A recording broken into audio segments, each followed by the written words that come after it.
Bienvenue encore une fois sur les démonstrations SQL Server. Cette fois-ci, je m'arrêterai sur cette option-là que je trouve que c'est assez intéressante de chiffrer les colonnes d'une manière très simple et rapide. Donc, je vais faire une démonstration avec une table qui contiendra plusieurs colonnes et dont une colonne qui est importante dans mon cas, qui est de mes clients VIP par exemple, et j'aimerais pas bien qu'elle soit vue directement pour les gens qui vont accéder à ma base de données. Par contre, sur la côté applicatif, il n'y aura pas de problème à afficher ce formulaire-là.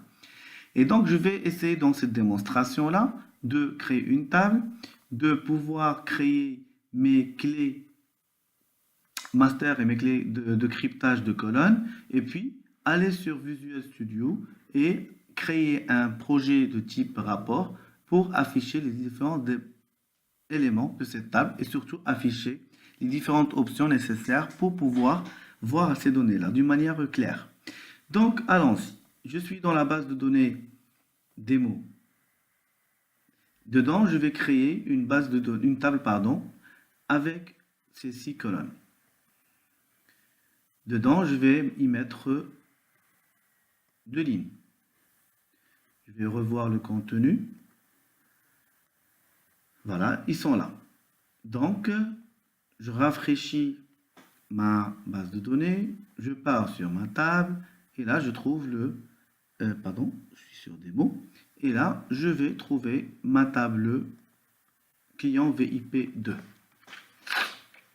Je vais quand même aller sur cet assistant de chiffrer les colonnes, mais de passage, lors d'une ancienne démonstration, cette colonne-là, cette table-là, j'ai utilisé la possibilité de faire un masquage dynamique des données.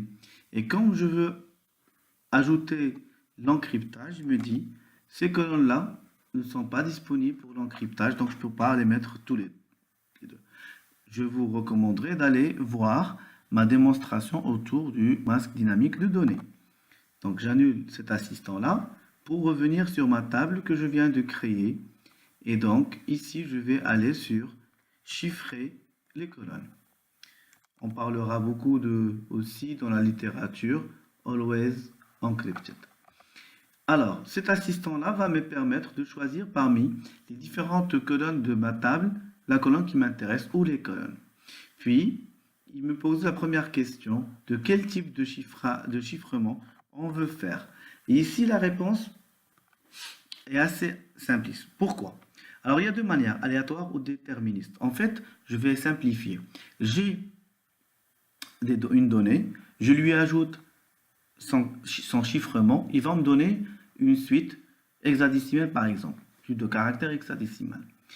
Si je vais requêter sur cette colonne, c'est-à-dire si j'aurai des where ou des like ou égal, alors je ne pourrai pas choisir aléatoire. Pourquoi? Parce que chaque fois, on aura une valeur différente de notre valeur, même si c'est la même donnée.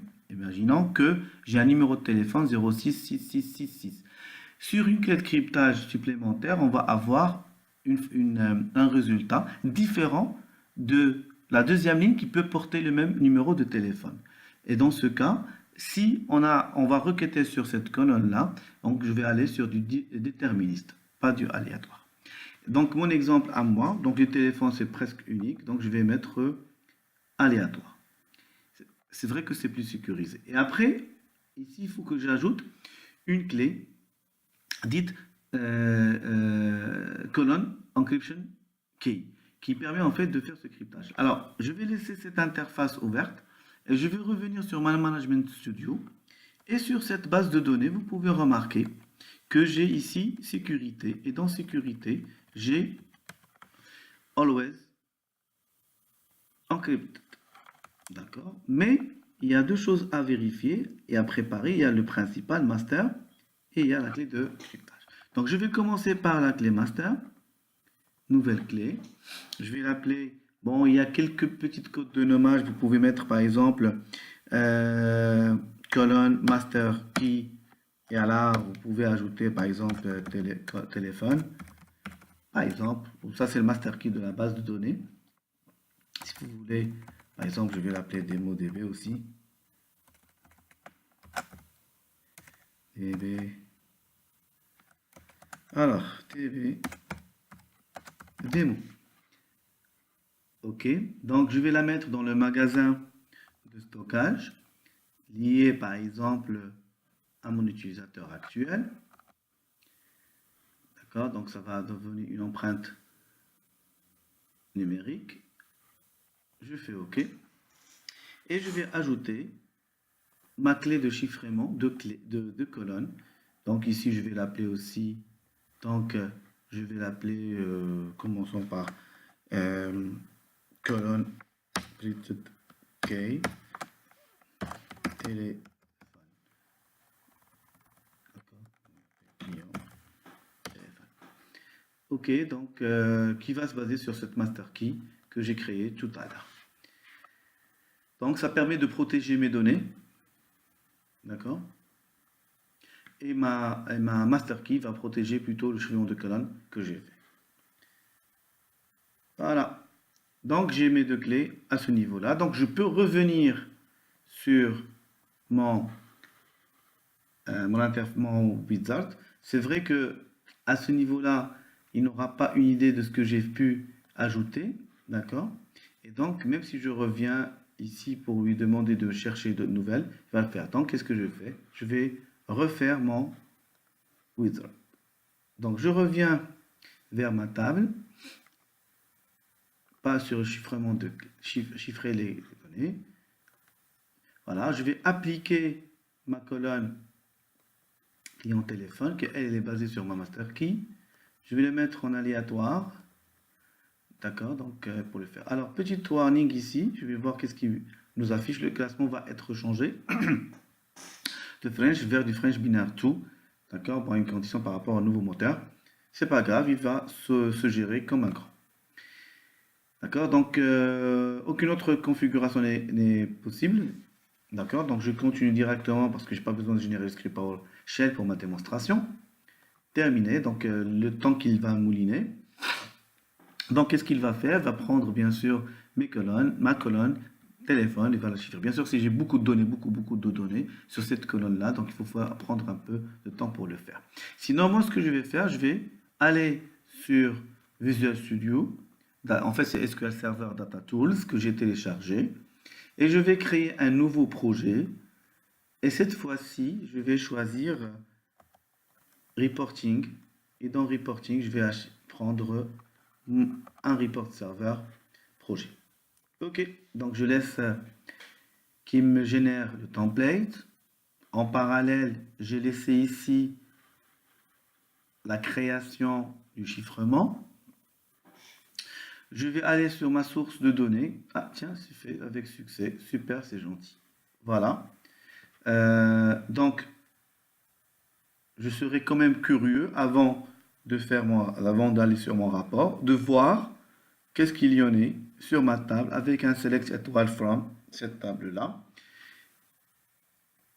Voilà, donc j'ai ici mon téléphone, hein, tiens.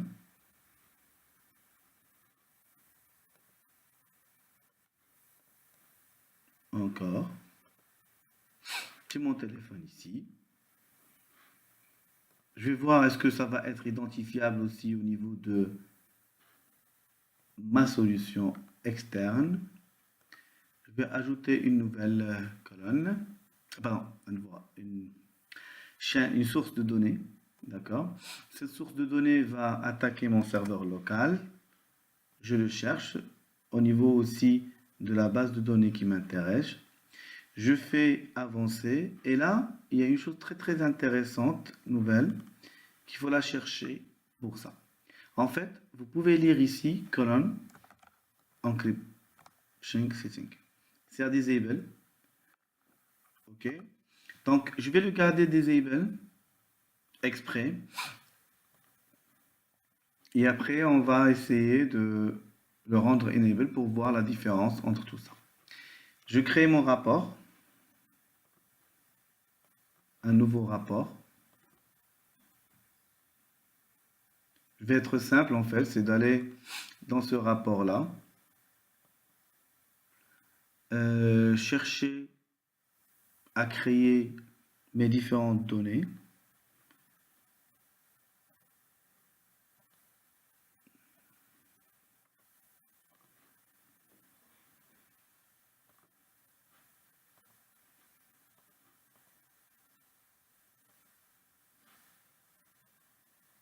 j'ai déjà une... excuse-moi. Logiquement, j'ai une source. Elle est là. J'ai source m'a donné, c'est bon. Hein. Catalogue, c'est DynamoDB, c'est bon. D'accord, donc si j'ajoute un nouveau rapport. Suivant, ma data source, je vais la voir ici. Hein. Suivant, mon générateur de requête, donc je vais la faire de manière graphique. Hein. Voilà. Ma table. Je vais lui demander de m'afficher un peu la totalité des éléments qui m'intéressent. Hein. Ok. Sur ce, vous pouvez remarquer une petite remarque. Là, je vais le faire. Sur mon générateur de requête, je lui dis exécute. Ah, tiens, vous pouvez remarquer, ça commence à déjà me dire binary data. D'accord. Suivant, je vais mettre un contexte tabulaire rapide. Je mets tout ça dans le détail. Suivant, c'est le rapport 2. Terminé. Et bien sûr, je vais faire aperçu pour voir qu'est-ce qu'il y en a. Vous vous rappelez bien que quand j'ai créé ma data source 1, j'ai gardé l'encryptage à disable. Alors, moi, cette option-là, donc je vais créer par exemple une nouvelle source de données histoire de faire la différence sur mon serveur local, sur ma base de données démo et dans les avancées paramètres, je vais aller sur Canon, mais cette fois-ci, je vais mettre Enable. Ok, je teste, c'est bon. Et donc, je vais créer un deuxième rapport. Voilà, sur ma deuxième source de données. Je génère mon rapport rapidement. J'ajoute ma table qui m'intéresse. Et surtout, ne pas oublier de cocher ma table. Et je fais OK. Donc, vous pouvez remarquer ici, il me dit binary data, données binaires. Je fais OK. Suivant. Je continue quand même la génération de mon rapport. De la même manière. C'est mon rapport 3. Et je fais aperçu. Mais quand vous pouvez remarquer ici, eh ben, il m'a donné la possibilité de voir, mon application puisse voir les données à ce niveau-là. Donc ça vous donne une idée intéressante que vous avez la possibilité de voir vos données dans ce sens, de cette manière-là, et cryptées aussi. Et donc en revenant un peu sur mon Management Studio, vous allez remarquer que même si je suis en train de faire Select étoile, ici, on regarde toujours le téléphone en clair. Pourquoi? Parce que quand moi, je me suis connecté, j'ai aussi ajouté dans les paramètres de connexion ceci. Et donc, je suis de la même manière capable de voir ce qui se passe. Bien sûr, ceci, ce n'est pas un paramètre par défaut. Donc, remarquez, je vais me lancer sur une autre fenêtre Management Studio pour que je puisse lancer notre connexion. Je vais faire attention que cette connexion-là ne prend pas ça, ceci. Je fais connexion, donc je suis au mode normal si vous voulez. Je pars sur démo, sur ma table, et je fais essayer plutôt de sélectionner mes lignes. Voilà, donc vous pouvez remarquer que c'est binary data qui sont à ce niveau-là. Et donc gardez aussi en tête ce que vous avez la possibilité d'ajouter cette option-là comme une option de connexion pour pouvoir arriver à afficher dans les prochaines connexions, bien sûr, les choses que vous devriez faire. D'accord? Donc, ceci est intéressant. Donc, je vais encore enlever pour être sûr que ça marche et vous gardez ça en mémoire aussi. Donc, nouvelle connexion. Je sois sûr que j'ai ajouté Enabled ici. Je fais connexion. Je pars sur ma base de données. Et dans ma base de données, je vais voir table. Et dans ma table, je vais sélectionner mes 100. En fait, mes 1000 lignes. En fait, il n'y en a que 2. Et voilà, je passe en clair. Ben, j'espère que cette démonstration vous a rapproché un peu de cette notion de Always Encryption. L'idée, c'est de pouvoir garder ça en tête pour pouvoir l'utiliser pour des colonnes très très bien sensibles. Mais n'oubliez pas que les applications, à partir du .NET Framework 4.6, vous devriez spécifier cette option de connexion pour pouvoir rendre lisibles les données vers les autres applications. Merci et à la prochaine démonstration.